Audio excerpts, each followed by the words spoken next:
Ya está con nosotros aquí en el estudio Jorge Luis Rodríguez Basora, historiador, miembro de la Asociación de Cronistas e Historiadores de Yucatán. Bienvenido. Viridiana, Gastón. La primera gran biblioteca de Yucatán.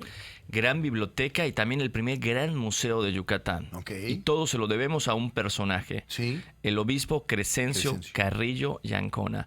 Fíjate que es de esos personajes que la historia le debe muchísimo. La historia, digo, y no por la política, sino así por los estudios históricos de Yucatán le debemos mucho al obispo Crescencio Carrillo ¿En qué años y Ancona. estamos? Estamos hablando en la segunda mitad de 1860, 70, 80. La época de Juárez. La época de Juárez. Él le tocó.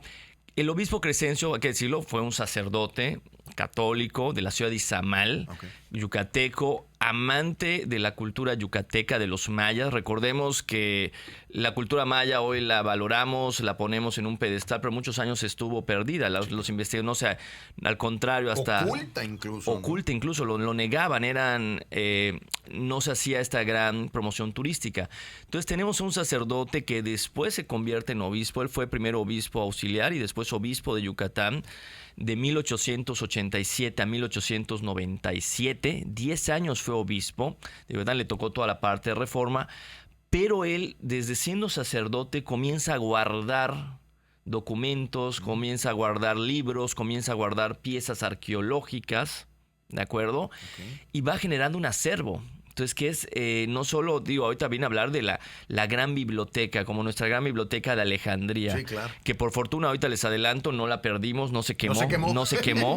Digo, sigue gran parte de su corpus documental, sigue hasta el día de hoy, e incluso puede ser consultada en línea. De acuerdo, eso es interesante.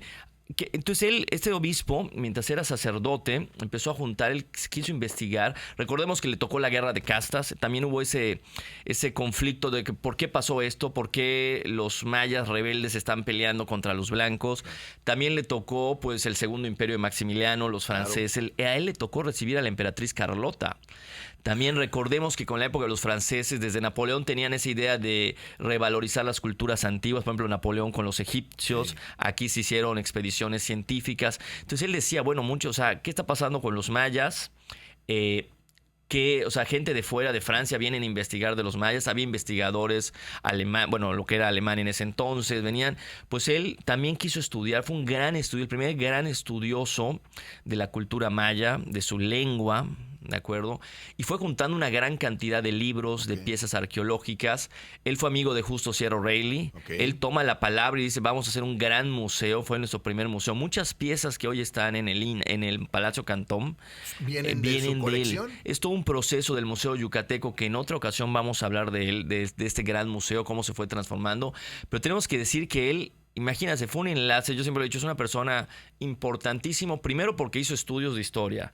Segundo, porque los difundió, nos volvió a poner a la cultura maya en el centro de los estudios. No había, antes no se estudiaba en las escuelas como hoy. Hay quienes incluso quieren hacer una licenciaturas y maestrías de cultura maya. Y sobre todo porque fue ese puente, logró conservar libros antiguos que de otra manera se hubieran perdido. Por ejemplo, un dato importantísimo. Él tuvo en sus manos y resguardó el Chilambalán de Chumayel. Los Chilambalanes son libros que escribieron los mayas, que hablan de muchas cosas, aspectos de su cultura, importantísimos para conocer la cultura maya. ¿No los hubiéramos conocido si no hubiera sido por él? Él logró conservar eso, dejó que se reprodujera, o sea, porque aparte que en otros lugares se pudiera reproducir, le tomaran fotos, que incluso si se hubiera perdido ese manuscrito, pues tendríamos las fotos que él permitió, pero esa conservación. Ahí también tenemos que decir que tuvo, bueno, dices, bueno, ¿y qué pasó con su biblioteca? Fue su biblioteca personal, su acervo personal, que él logró juntar a través de muchos años, porque también pasa mucho a los historiadores, a veces nos dan, oye, tengo este libro que era de mi abuelo, tengo este documento, tengo todo esto. Entonces, eso también, y como figura importante aparte de la iglesia, el obispo dice que en qué mejor manos va a estar estos documentos. Pero qué difícil antiguos. Saber qué guardar y qué no, ¿no? Porque miles de cosas debieron haber pasado por sus manos, pero el tener la visión de saber esto sí es importante para el futuro está... Bueno, es que en esa época tampoco no es que la producción de libros en Yucatán Sí, fuera muy muy grande, grande, ¿no? O sea, básicamente documentos se conservaban, por ejemplo, esto de los el Chilambalam, que se conservaran, se lo dio, o sea, para empezar, ese gran espíritu, ¿no? De darle ese valor a la cultura maya. Él hablaba de raza indígena maya, él tiene un libro que se llama La raza indígena maya, pero eran las visiones de esa época. Claro. Y para fortuna de todos los yucatecos, muchos libros que son únicos en su colección, lograron, cuando él fallece, muchos esto lo incauta el gobierno del estado, en ese momento ya vinieron las leyes de reforma, ¿ok? Se tienen que incautar muchas cosas, y él hay Pero cosas... porque se las quitan a la iglesia, ¿no? No Sí. por lo que era, sino por de dónde era. Exactamente. Ok. ¿Y qué hacen con...? Digo, se crea un espacio que se llama el Museo Yucateco propiamente, donde hay piezas arqueológicas. Ese es el primer gran proyecto para guardar, o sea, bueno, tenemos esta pieza que la dejamos hacemos con ella? en ¿La la guardamos? lluvia, en el sol, que se siga derrumpiendo, la usamos de mesa o la ponemos en un lugar para, digo, no vayan a creer que era el gran museo como los conocemos ahorita, ¿Dónde pero estaba? hubo ese intento en el centro de la ciudad, ¿En algún el predio centro que de la ciudad. tengamos identificado? Tenía un predio, hay una foto que todavía aparece allá, y tomé una foto que tenemos ahí digo, es muy rústico, se veía ahí ese gran museo. Digo, otro día hablaremos del museo a ciencias ciertas. ¿Era un cuartito? ¿Era una casa? Era un cuartito, pero tenían piezas y él se conservó. Ya cuando él fallece,